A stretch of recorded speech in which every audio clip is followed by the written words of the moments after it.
As we said, function is affected and how the patient fits in at home, and Dermot Power earlier alluded to maybe grandma being incontinent at home, and that's the last straw that breaks the camel's back, and the family can no longer manage them at home. Or there's anger outbursts, or they're demotivated. It's important to stress that the dementia syndrome occurs in other conditions, as we've said, Lewy body's condition, cerebrovascular disease, Alzheimer, and others. And I think that's the job of the clinician in the dementia clinic, to figure out, is there a reversible cause for this, or is there another cause apart from Alzheimer's? People are exceptionally hung up on Alzheimer's, and maybe it behoves us over time to remind people it's just a name. And maybe it's just, I think Dermot used the word Germanic earlier on about some topic.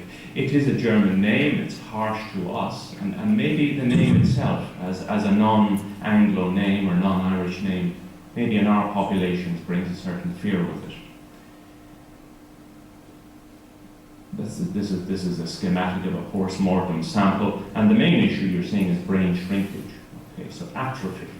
And the reason you get atrophy is because there's so much abnormal protein in the brain. A lot of people don't think about what is Alzheimer's exactly, what's going on there. It's the deposition of a protein called tau, which comes from amyloid precursors.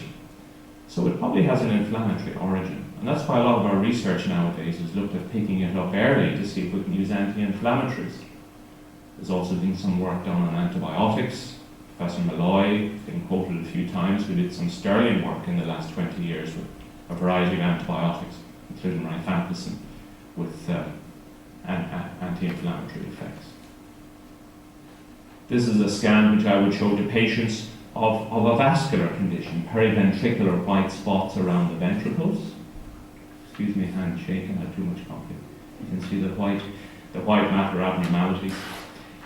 So that's, it can present very similarly or as a crossover syndrome. And again, these white spots are vascular. That's the Lewy body, named after Louis, who was a German Jew who ultimately emigrated to the States. If you attend a Parkinson's conference nowadays, the Jewish chair panel, if present, will always insist on calling him Levi, because it should be, I suppose, pronounced Levi. But given that he made his name in the States after he escaped World War II, he actually changed the spelling to L-E-W-E-Y himself, and hence he became famous as the American Jew, Louis. But the Lewy body was described well before World War II by Louis, and it's found in Parkinson's disease, it's found in Parkinson's disease dementia, and it's found in Lewy body dementia. And these three conditions are on a spectrum. They share the same pathology, which is the Lewy body. It's just in Parkinson's disease, you get the movement problems first, and a long time later you get the hallucinations and the dementia, whereas in Lewy body disease, you get a preponderance of neuropsychiatric stuff first. It's got to do with where the Lewy bodies and the pathology is actually in the brain, anatomically. In Parkinson's disease, it's a bottom-up approach. It comes through the spine, up into the basal ganglia, and in Lewy body disease, it probably starts up the front. But it's probably the same process. That's a DAT scan, which you'll have heard a lot about. It's coming more and more into the investigation panels for dementia. You lose the comma shape, which is normal there, and as Parkinson's or Lewy body, well, this is Parkinson's because it's affecting mainly the basal ganglia, but you lose the inverted comma shape, and that's more advanced Parkinson's. So a DAT scan is also used in helping to distinguish Lewy body from Alzheimer's disease.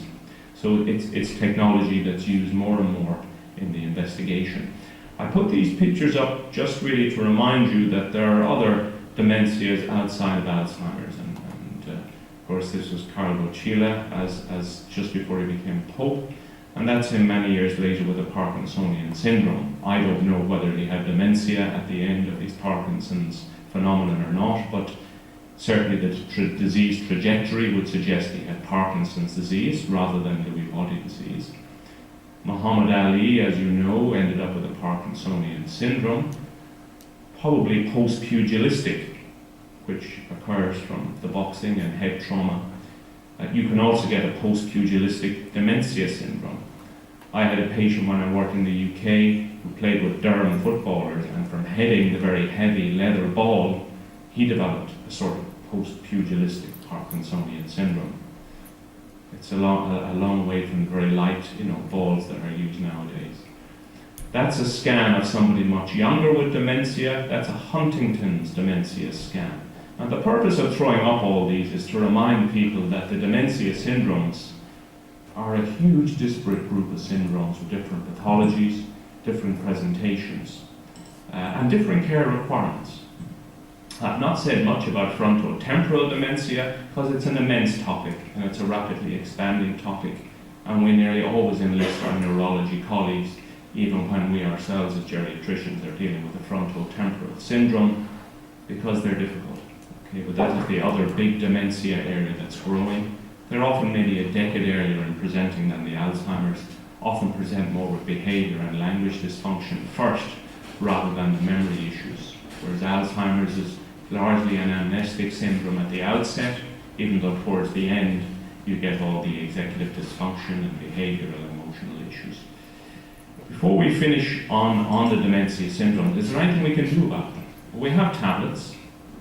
Putting it succinctly, they're not very good. They don't reverse the syndrome, they do nothing for the pathology. They help some and they don't help others. We end up either boosting acetylcholine with cholinesterase inhibitors, including donepezil, galantamine or rivastigmine, which is also available as a patch. These drugs have to be used cautiously, because if you boost acetylcholine, you may cause heart block, as well as a lot of other issues, such as bowel upset. I think the one on the top is the very old tacrine, which we don't use nowadays. So we tried to boost acetylcholine transmission in the brain. And the pharma industry invested literally billions trying to find the holy grail of dementia. With Parkinson's, they found it was L-DOPA, and it did great work. They hoped to find something similar for dementia, and they chased acetylcholine with billions of dollars, and I'm afraid treating acetylcholine and boosting it, it only helps a small number of people. Unfortunately, we get a lot of relatives, daughter back from California, bringing granny into the clinic saying she must be assessed for Alzheimer's, because if she has it, she's got to go on these wonderful new tablets. Of course, they're not wonderful new tablets, they don't reverse the disease process.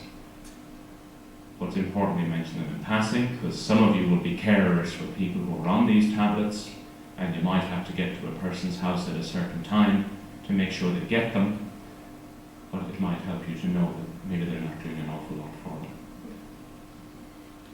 Memantine, we find in practice, does a little more. It seems to help patients, seems to settle them somewhat. It acts on the same receptor that amantadine does in Parkinson's. It acts on the glutamate system.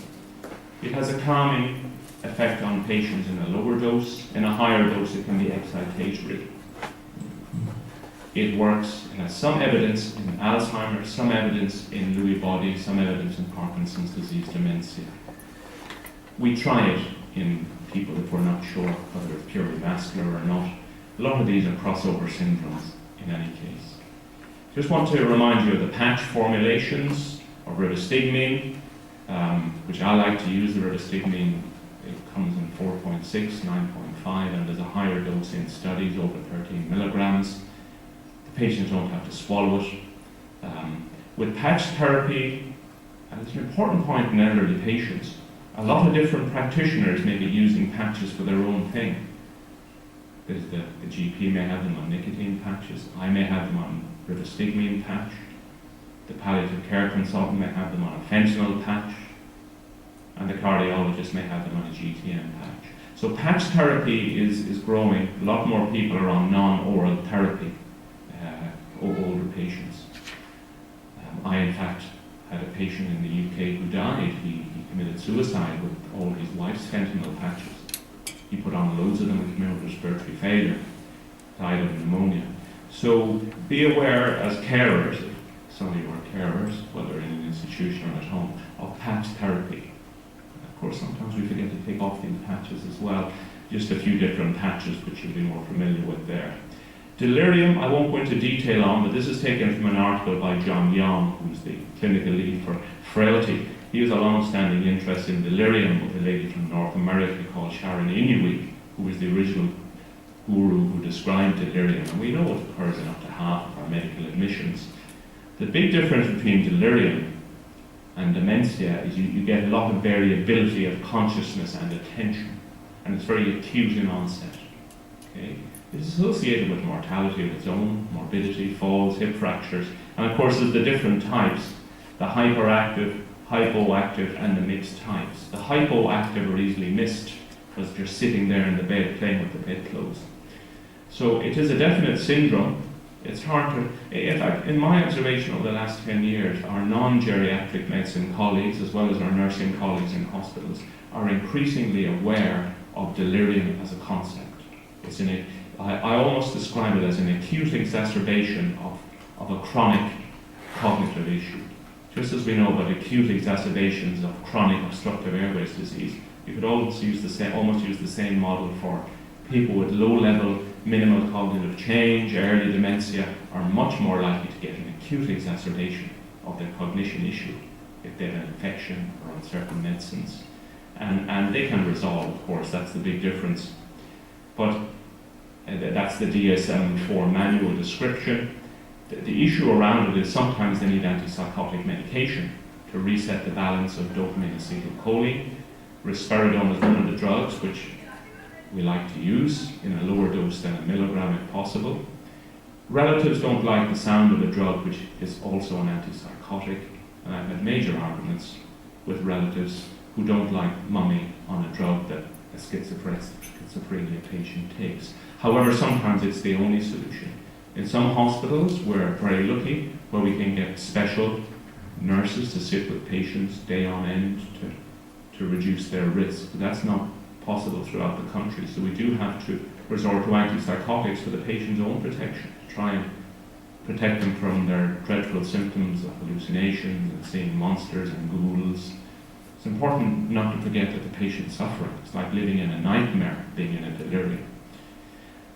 These are two children known to me, and you can see the little girl who's restrained is not as happy as the other one. And I sat on various committees, both in the UK and in the northwest of Ireland, drafting up restraint documentation and guidelines around who needs manual restraint. And Dermot Power alluded to Leeds Cross earlier on, and of course we frequently hear of lap straps in chairs and people slipping down and being nearly choked, etc. So restraint, unfortunately, is sometimes necessary, albeit short term, for managing delirium. And I think I'm coming towards the end of the sort of dementia slides, and it's important to remember that people who suffer a dementia syndrome probably also have a lot of those other things I had on one of my earlier slides. They probably got a bit of heart disease, a bit of diabetes, and this is from American data showing coexisting conditions amongst Medicare patients older than 65. And you can see how high up are the issues that I was asked to talk about, including diabetes. If we just recap, setting the context for this morning was HICWA in relation to the standards, and relation to, I suppose, identifying the way it has moved within relation to institutional care and how maybe or what's going to happen when we move forward, which we're all anxious about in relation to what's going to happen with home care. And I suppose, that model that has been developed, there are very good things, to practices to learn from in relation to if it's going to situate the next time, but the process is slow and maybe it needs to start. We went from there then to Ty Daly. And I suppose Ty, and I suppose I've been reiterating it as I went through the day, and he brought up a very good point, that there's lots of different things development, but no one is developing a strategic, broad framework, or strategy in relation to older people, bringing everything together. You have dementia, you have home care, you have lots of different things, but maybe look at the overall picture. And I suppose then we had the single assessment tool, and I suppose the advanced care directives, which are initiatives that we will see as how these will play out, I suppose, with legislation and with how it will roll out in the practice areas. And that will be an interesting development, because, from other countries, there have been difficulties around these things as well. So wait and watch this space. And then we had community public health nursing services, and the introduction there of how the new community healthcare organisations are evolving since that report was published in November. And of course it was brought up later on that these don't match the acute phase hospital services as well, the mismatch there. And then we went on to the future of home care, and how the challenges within home care of getting support services and coming through as well is the technology, and like how can technology support older people. And I suppose we have many leaders in services here today across a wide variety of services, and I mean, here are the movers and shakers of how the next 10 years will play out for older people and for services overall. We had Andrew's presentation then as well, and I suppose we had the empirical evidence, don't forget, from Cora, from her work and her masters as well in relation to home care. And then moved on in the afternoon session then to the work of Dr. Elizabeth Weathers and Professor William Malloy and his team, in frailty. And I suppose again, that system isn't talking to the other system, which isn't new within the systems overall. And it would be interesting to see will they evolve and move together. And then we had Dr. Dermot Power in relation to dementia and the family carers. And I suppose to me, what is family carers, we have 140,000 of them according to the last census in 2011. They play a critical role in the support of people at home, I suppose, and a forgotten group in some respects. And I suppose the challenge in relation to the dementia group, and we do know from the work of Eamon O'Shea, it does seem to challenge carers more, because some of the issues that evolve with caring for a person with dementia, the loss of the person you love, that reminds me maybe in some instances, not all, about the behavioural issues. And then we moved on to Dr. John Doherty's, and I suppose older people, they are at risk of multiple issues, multiple comorbidities, and that brings many challenges, and the frailty, being overall. So it is a complex, and I suppose the knowledge of, the speciality of geriatric medicine to manage that, which has evolved over the last 40 years, has been critically important. But I suppose we must remember and take away as well that, 5% of older people only live in a long stay. A large number of our people in our acute hospital service are then very complex cases. But we do have a rising population, and this group would probably be 85 plus. Many older people are well, and I suppose it's whatever services will be developed will be the future services which we move into as well. And I suppose lots of new developments, So maybe next year's conference, will identify further, innovative things. There are lots of things happening around nationally as well in relation to the general project and in relation to the dementia, and a lot of funding has moved in from Atlantic Philanthropy, which will be seeing the outcomes of that in the next 2 years as well, and of course TILD as well, which we're very grateful to have with the 2-phase reports from the work of the longitudinal study of older people, which again will impact on how we evolve, and I suppose there are many challenges, and we've heard that today, and I suppose but still within challenges we can make change. Okay, so thank you very much. You've been a terrific audience. There's been great participation and a safe home, and I hope you've enjoyed